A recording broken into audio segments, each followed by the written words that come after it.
अस्सलाम वालेकुम क्लास। ये रिवीजन लेक्चर का पार्ट 3 है, यानी लेक्चर 1 पार्ट 3 को मैं कंटिन्यू कर रही हूँ। पहले मैंने बेसिक एग्जांपल्स पढ़ाई थी जिसमें मैंने फॉर लूप में वेरिएशंस पढ़ाई थी। अब मैं थोड़ी एडवांस्ड एग्जांपल्स करा रही हूँ। डिफरेंट कोड है जिसकी हम टाइम कम्प्लेक्सिटी कैलकुलेट करेंगे। इस वाले कोड में वैल्यू 5 है, मैंने n नहीं ली। डिफरेंट ये है कि ये चीज़ आपने देखी, कंफ्यूज नहीं होना। पहले मैं नंबर ऑफ़ ऑपरेशंस लिख रही थी, फिर मैं फ्रीक्वेंसी के अंदर यही वाली चीज़ लिख रही थी, है ना। तो अब मैंने इसको सेपरेट कर लिया है। चाहे आप वैसे करें या ऐसे कर लें, आपकी मर्ज़ी है, जैसे आपको कन्वीनियंट है। डायरेक्टली आपने ये लिखना है, आप प्रो हो जाएंगे जब डायरेक्टली ये भी लिख सकते हैं, कोई नंबर नहीं कटेंगे इस चीज़ के, बस स्टेप्स मिस नहीं करने आपने। तो यहाँ मैंने कितने कॉलम्स बना लिए, number of operation her statement में कितने हैं, फ्रीक्वेंसी। अब मैं सिर्फ फ्रीक्वेंसी लिख रही हूँ और यहाँ मैं टोटल यानी नंबर ऑफ़ ऑपरेशंस को फ्रीक्वेंसी से मल्टीप्लाई करके लिख रही हूँ। पहले मैं क्या कर रही थी, ये वाली चीज़ डायरेक्टली फ्रीक्वेंसी के कॉलम में लिख रही थी। अब मैं क्या कर रही हूँ, number of operations her statement के अलग लिख रही हूँ, उसके अगेंस्ट उसकी फ्रीक्वेंसी लिख रही हूँ। फिर लास्ट कॉलम में total cost T of N के अंदर मैं क्या कर रही हूँ, उसको मल्टीप्लाई कर रही हूँ। मल्टीप्लाई कैसे कर रही हूँ, number of operations into frequency. अच्छा, इस वाले कोड की तरफ आते हैं। ये फॉर लूप है, ज़्यादातर हमने फॉर लूप पढ़े हैं। इसमें मैं फॉर लूप पढ़ाऊँगी, वाइल लूप पढ़ाऊँगी, डू वाइल पढ़ाऊँगी और कुछ एक कोड है जो थोड़ा सा कॉम्प्लेक्स है, नेस्टेड फॉर लूप या नेस्टेड वाइल लूप का, उसको भी हम एक बार देखेंगे। अच्छा, जहाँ पे ऑपरेशंस हैं उस वाली साइड पे आते हैं। इसको स्किप किया, इसको किया, इसको किया, यहाँ पे आते हैं। अच्छा, यहाँ पे इंडेक्सिंग नहीं हो रही है, यहाँ पे ये वाले एलिमेंट्स को आप इस एरे को असाइन करें। So this is assignment. One assignment operation है, एक ही फ्रीक्वेंसी है। टोटल कॉस्ट क्या आई, number of operation into frequencies, तो 1 इंटू 1 इक्वल्स 1। इस वाली स्टेटमेंट में देखते हैं, मैंने आपको पहले भी बताया था, मैं दोबारा बता देती हूँ। ये एक पार्ट है, ये पार्ट है, ये पार्ट है, ठीक है। आई इक्वल्स 1 इनिशियलाइजेशन एक दफ़ा होनी है, प्लस ये जो कंडीशन है नंबर ऑफ़ ऑपरेशंस कितने हैं, एक, प्लस इसका नेक्स्ट, प्लस एक ऑपरेशन है इंक्रीमेंट, इनको मैंने प्लस की फॉर्म में लिखा है, ठीक है। फ्रीक्वेंसी कितनी है इनकी हम देख चुके हैं, अगर आप लोगों को याद नहीं है। With condition I equals 0, I is less than N, I plus plus. इस केस में कितनी दफ़ा रन कर रहा था, ये वाला पोर्शन n+1 टाइम्स रन कर रहा था, ये वाला पोर्शन n टाइम्स रन कर रहा था, बॉडी n टाइम्स रन करी थी।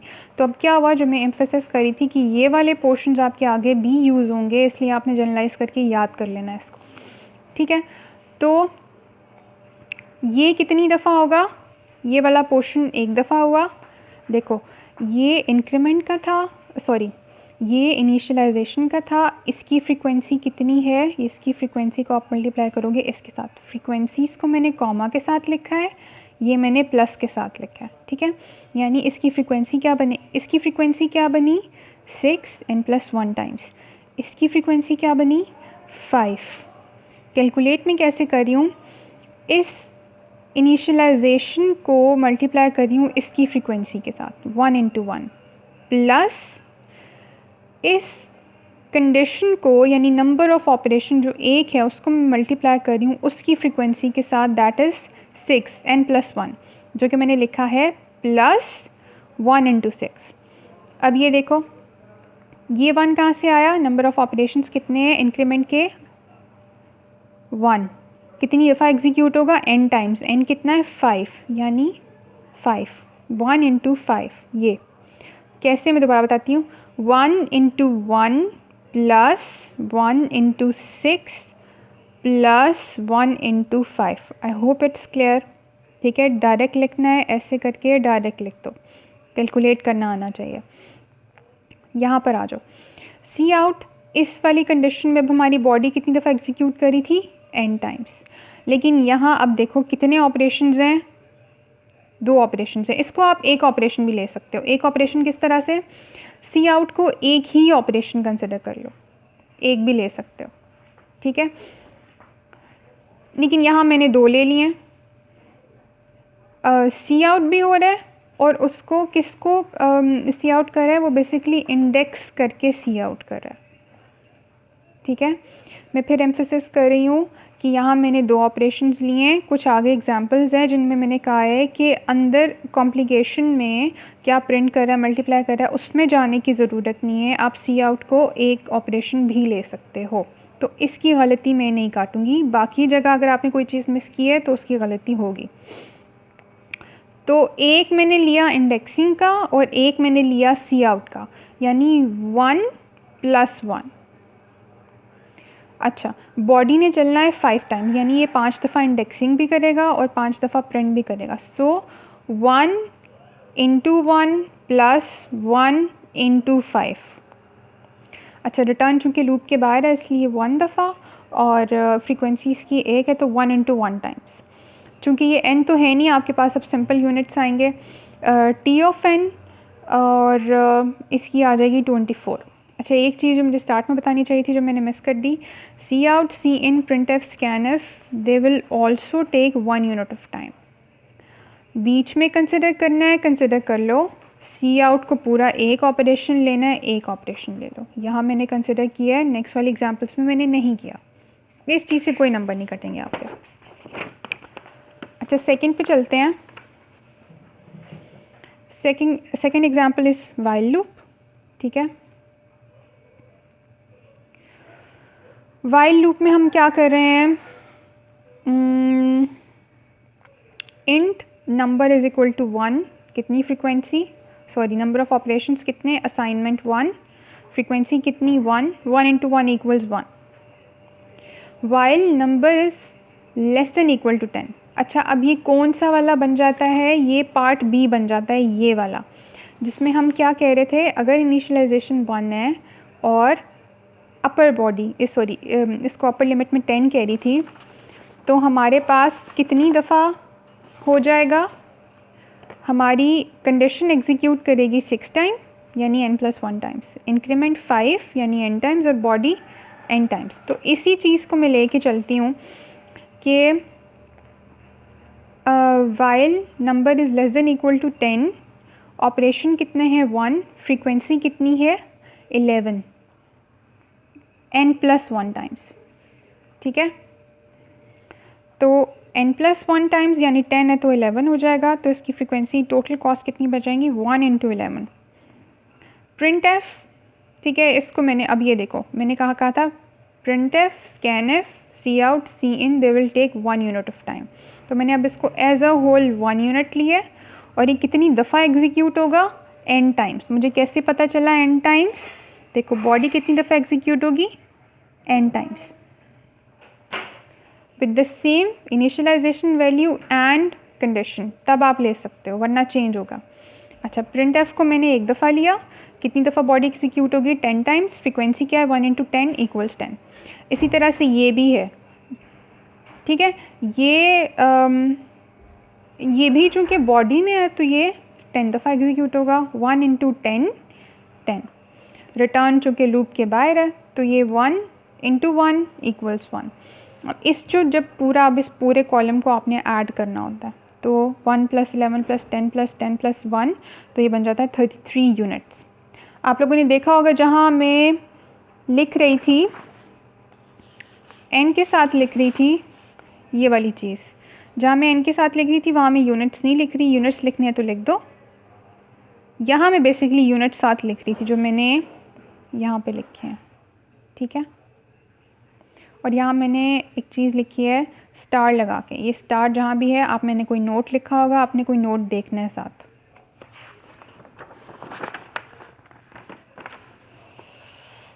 अच्छा, ये वाली एग्जांपल है डू वाइल की। Do while is a bit different, condition और एग्जीक्यूशन, नंबर ऑफ एग्जीक्यूशन के लिहाज से थोड़ा डिफरेंट हो जाता है। यहाँ क्या है, डू वाइल बेसिकली क्या है, डू जो है, डू का जो पोर्शन है वो एक दफ़ा लाजमी चलेगा, जबकि वाइल में बेस्ड ऑन कंडीशन, अगर कंडीशन ट्रू है तो वो बॉडी में जाता है। यहाँ डिफरेंट क्या है, ये वाली बॉडी एक दफ़ा तो लाजमन एग्जीक्यूट होगी, उसके बाद वो कंडीशन चेक करेगा। ठीक है, तो इंट num = 1, ठीक है, पहले कोड देख लेते हैं। Int num = 1, do print F print करेगा।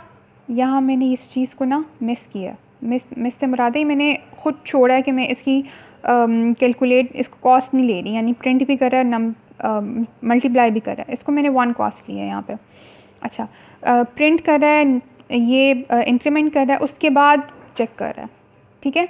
उसके बाद जब चेक करेगा तो इंक्रीमेंट करने के बाद ये कहाँ से कंडीशन चेक कर रहा है, इनिशियलाइज ये 1 पे था और ये कंपैरिजन कहाँ से करेगा, 2 से।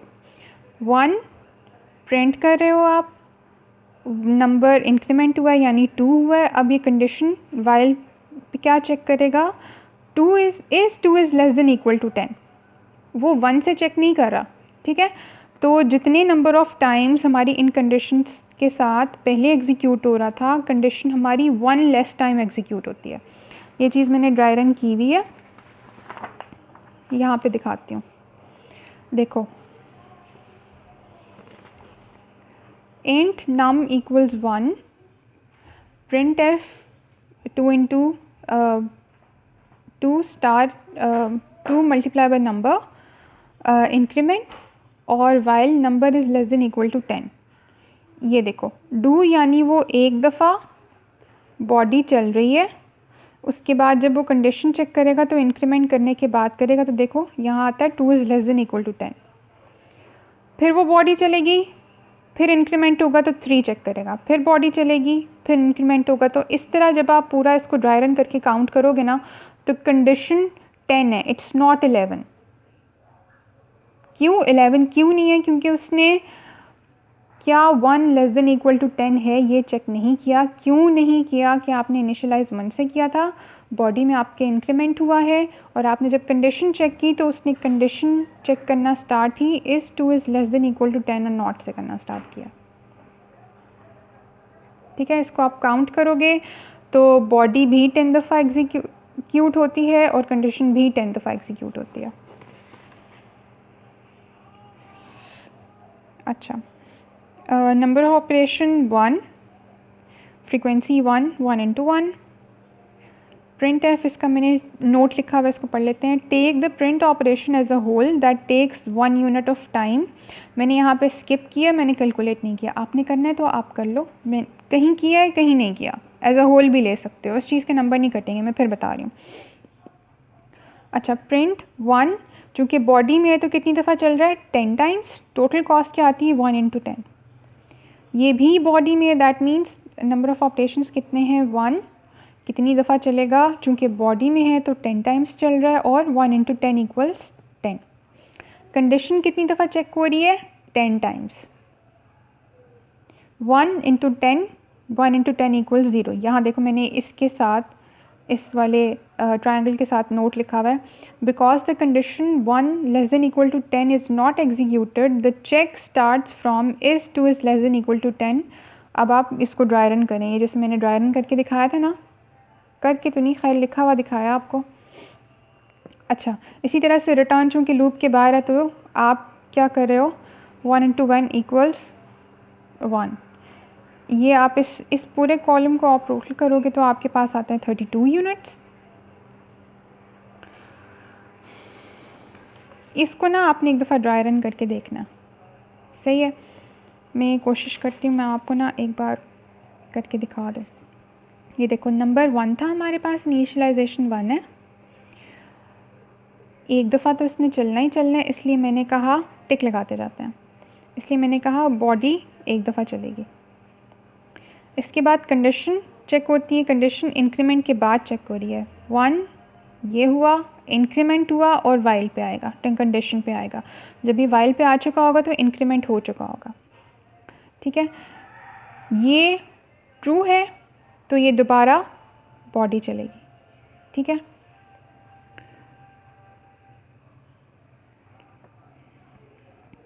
फिर क्या है, जब ये यहाँ पर आएगा, मैं दोबारा बताती हूँ, आपकी बॉडी एग्जीक्यूट हुई, तब इंक्रीमेंट हो गया, आपने कंडीशन चेक की 2 is less than equal to 10, ये ट्रू था, दोबारा बॉडी एग्जीक्यूट हुई, ठीक है। बॉडी एग्जीक्यूट करने के बाद इंक्रीमेंट हुआ तो क्या आपके पास वैल्यू थी, क्या 3 is less than equal to 10, true है। आपने दोबारा बॉडी एग्जीक्यूट की, बॉडी एग्जीक्यूट की तो बीच में क्या आता है, प्लस प्लस इंक्रीमेंट, तो आपके पास कंडीशन क्या आती है, क्या 4 लेस देन इक्वल टू 2 है, ये ट्रू है तो आपने क्या किया, दोबारा बॉडी एग्जीक्यूट की, दोबारा इंक्रीमेंट हुआ, ट्रू है कंडीशन, फिर एग्जीक्यूट हुआ, इंक्रीमेंट हुआ, दोबारा आपने बॉडी एग्जीक्यूट की, ठीक है, ट्रू है तो आपने दोबारा एग्जीक्यूट किया, इंक्रीमेंट हुआ, ये कंडीशन चेक हुई, ट्रू है, दोबारा एग्जीक्यूट किया, इंक्रीमेंट हुआ, ये कंडीशन चेक की, ट्रू है, दोबारा बॉडी एग्जीक्यूट की, दोबारा इंक्रीमेंट हुआ, 9 वैल्यू आई। इसी तरह से अप टू सो ऑन। जब आप 11 पे आओगे ना तो क्या है, ये फॉल्स है क्योंकि 11 is not less than equal to ये।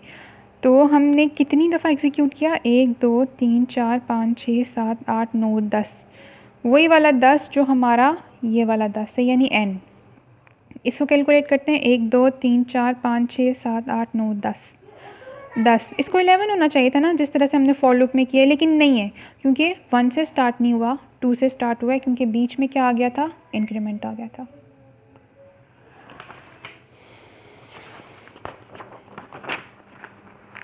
अच्छा, ये थोड़ा सा चेंज है, ये फैक्टोरियल का है।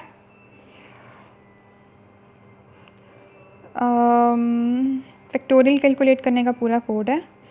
इंट नंबर छोड़ दो, कोई असाइनमेंट नहीं है। इंट 1 इक्वल आई इक्वल्स 1, वही 1 इंटू 1 इक्वल्स 1। अब मैं डायरेक्ट यहाँ पे चली जाऊँगी।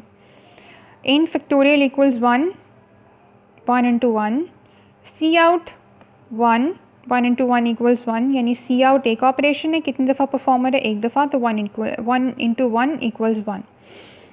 सी इन एक है तो 1 into 1 equals 1, while I is less than equal to number. अब आपने देखना है कि कितनी दफ़ा एग्जीक्यूट होगा। आई इक्वल्स 1, यानी अब आपने कौन सा जनरलाइजेशन करनी है, जहाँ हमारे पास इनिशियलाइजेशन वैल्यू 1 थी, condition was less than equal to 1, और इंक्रीमेंट हमारे पास पहले ही सिंपल प्लस प्लस है। अच्छा, यहाँ जब आप जनरलाइज करोगे तो अब ये नंबर के ऊपर डिपेंड कर रहा है ना, तो आप इसको सिंप्लिसिटी के लिए नंबर की बजाय n ले लो, ठीक है।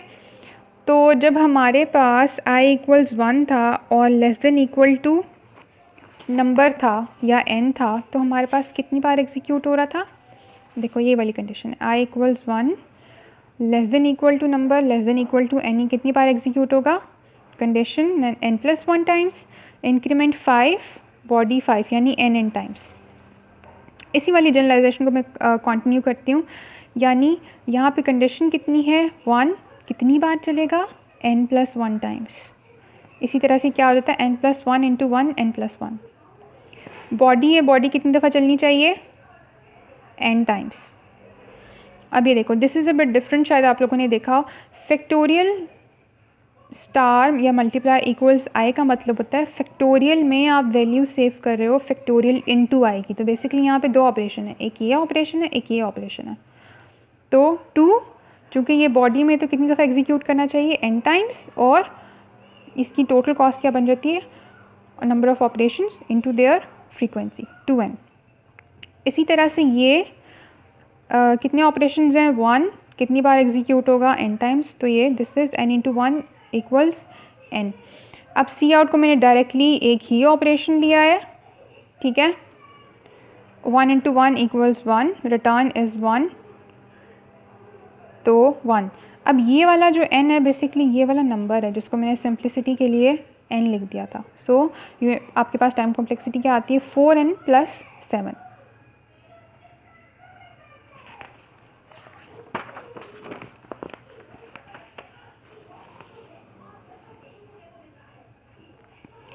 अच्छा, ये शायद हमने क्लास में किया था, ये नेस्टेड वाइल लूप है।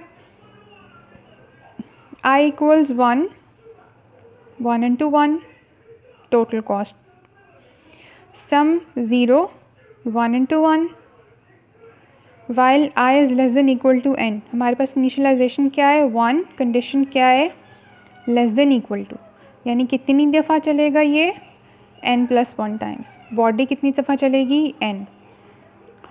कितने नंबर ऑफ ऑपरेशंस हैं, 1, और n प्लस 1 टाइम्स चलेगा, तो n टोटल क्या है, n plus 1 into 1, n plus 1।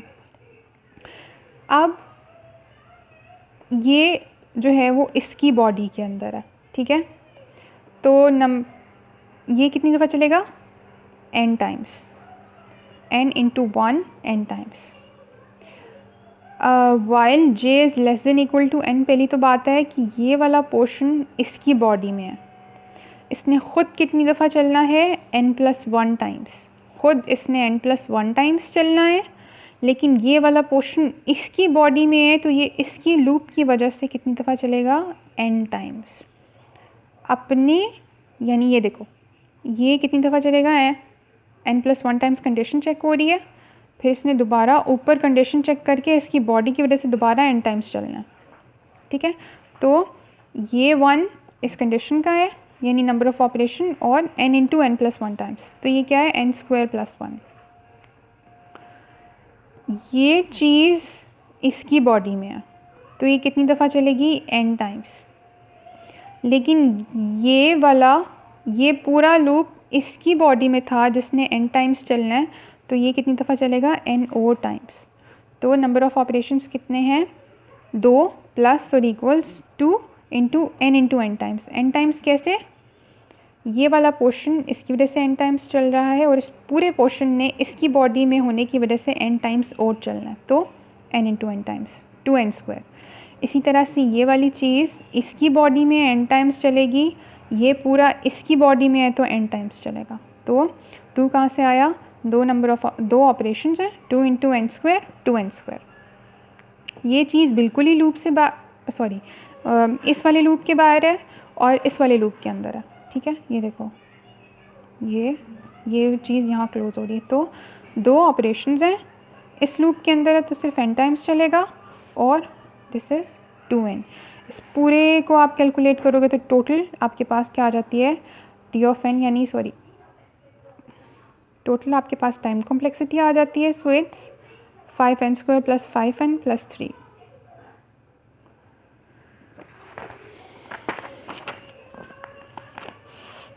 अब ये वो वाली चीज़ है जो हमने क्लास में की थी।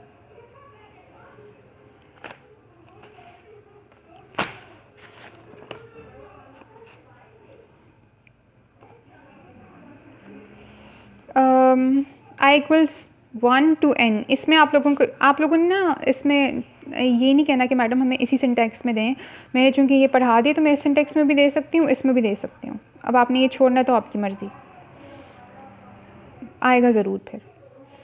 i = 1 to n, इसका मतलब क्या है, i = 1 to n का मतलब है it should be less than equal to n। तो आपने ये वाली जो जनरलाइजेशन हमने की थी ना, वो आपने यूज़ करनी है। तो चूँकि देखो इसके सिंटेक्स अगर आप पूरा ये लिखो तो इतने नंबर ऑफ़ ऑपरेशंस लोगे, इस पूरे का मतलब यही है, लेकिन यहाँ पे इसके सिंटेक्स में ऑपरेशंस कितने हो रहे हैं, एक ही हो रहा है इस सिंटेक्स की वजह से। ये सिंटेक्स ऐसा था जिसमें आपके पास 3 ऑपरेशंस हो रहे हैं, ये सिंटेक्स ऐसा है जिसका मतलब ये है, लेकिन नंबर ऑफ़ ऑपरेशन इस सिंटेक्स के लिहाज से कितने हैं, एक है। तो मैंने क्या लिया, नंबर ऑफ़ ऑपरेशंस 1, कितनी दफ़ा एग्जीक्यूट होगा, n+1 टाइम्स, और टोटल कॉस्ट n+1। ये वाला लूप इसके अंदर है, ठीक है, इसने कितनी दफ़ा चलना है, n+1 टाइम्स, लेकिन ये इसकी बॉडी में है तो ये n और ज़्यादा चलेगा, ठीक है। इसी तरह से ये जो है वो इसकी बॉडी में है, बॉडी ने कितनी दफ़ा चलना होता है, n टाइम्स, लेकिन ये पूरा ये वाला पोर्शन इसकी बॉडी में है तो ये n दफ़ा और चलेगा। तो क्या आ जाता है, इंडेक्सिंग हो रही है। अच्छा, पहले i j अलग अलग इंडेक्सिंग नहीं है, ये आपके पास इस तरह से कह लो 2 3 4 5 का कोई मैट्रिक्स है आपके पास और आप कह रहे हो 5, सो क्या कहते हो, सेकंड रो सेकंड कॉलम, तो दिस इज़ 1 इंडेक्सिंग। इसको अलग इंडेक्सिंग, इसको अलग काउंट नहीं करना, दिस इज़ 1 इंडेक्सिंग। तो इंडेक्सिंग और क्या है, असाइनमेंट भी है। तो 2 ऑपरेशंस, ये इसकी बॉडी में n टाइम्स चलेगा, ये पूरा इसकी बॉडी में n टाइम्स चलेगा, ठीक है। अच्छा, नेक्स्ट है फॉर ने कितनी दफ़ा चलना है, with the same initialisation value and condition, कितनी दफ़ा चलेगा, n+1 टाइम्स। इसने खुद n+1 टाइम्स चलना है, लेकिन ये इसकी बॉडी में है तो n टाइम्स चलेगा, ये पूरा इसकी बॉडी में है तो ये n टाइम्स चलेगा, ठीक है। और ये फिर ये कितनी दफ़ा चल रहा है, नंबर ऑफ़ ऑपरेशंस कितने हैं 5, यानी एक दफ़ा इंडेक्सिंग, दूसरी दफ़ा, तीसरी दफ़ा इंडेक्सिंग, 3 दफ़ा इंडेक्सिंग हो रही है डिफरेंट मैट्रिसेस के लिए, और प्लस भी हो रहा है और असाइनमेंट भी हो रही है। तो नंबर ऑफ़ ऑपरेशंस आपके पास 5 है। बॉडी ने चलना है इस लूप के अंदर n टाइम्स, ये वाला इसकी बॉडी में है तो n टाइम्स, ये पूरा इसकी बॉडी में है तो n टाइम्स, तो इतनी दफ़ा 5n³। इस पूरे को आप टोटल करोगे तो आपके पास इतनी यूनिट्स या टाइम कॉम्प्लेक्सिटी आती है। अच्छा, एक चीज़ जो मैं आप लोगों को बता दूं, कैसे पता चलेगा लूप में आपके पास सही आई है कि नहीं आई। देखो, अगर लूप के अंदर लूप है तो आपकी दिस इज़ नेस्टेड ना, ठीक है, ये सारा नेस्टेड ही मैं पढ़ा रही हूँ। अगर किसी लूप के अंदर लूप है, उसके अंदर लूप है, देन दैट मीन्स आखिरी वाले लूप ने अपनी वजह से भी चलना है, इसकी वजह से भी चलना है, इसी वजह से भी चलना है, तो आपके पास n³ आ जाएगा। इसी तरह से अगर इस लूप के अंदर एक और फॉर लूप होता तो आपके पास क्या आ जाता n4। जिस तरह से यहाँ नेस्टेड की वजह से जितने लूप हैं उतना ही हमारे पास क्या आई है पावर में, n की पावर में उतने वैल्यू आई है। 3 लूप्स थे तो n³ आया। कब? जब फॉर लूप के अंदर लूप था, उसके अंदर लूप था। अच्छा, इस वाली कंडीशन, इस वाले एग्जांपल पे आ जाओ। देखो, फॉर लूप के अंदर फॉर लूप है और इसके साथ दूसरा फॉर लूप है। अब ये वाला फॉर लूप इसके साथ नहीं है, यानी अब ये इसकी बॉडी में है और ये भी इसी की बॉडी में है, इसकी बॉडी में नहीं है, ठीक है। तो ये जो चीज़ है वो अपनी वजह से भी चलेगी, इसकी वजह से भी चलेगी, तो n²। ये जो लूप है वो अपनी वजह से भी चलेगा, इसकी वजह से भी चलेगा, तो n²। तो फाइनली आपके पास जवाब n² में आना चाहिए।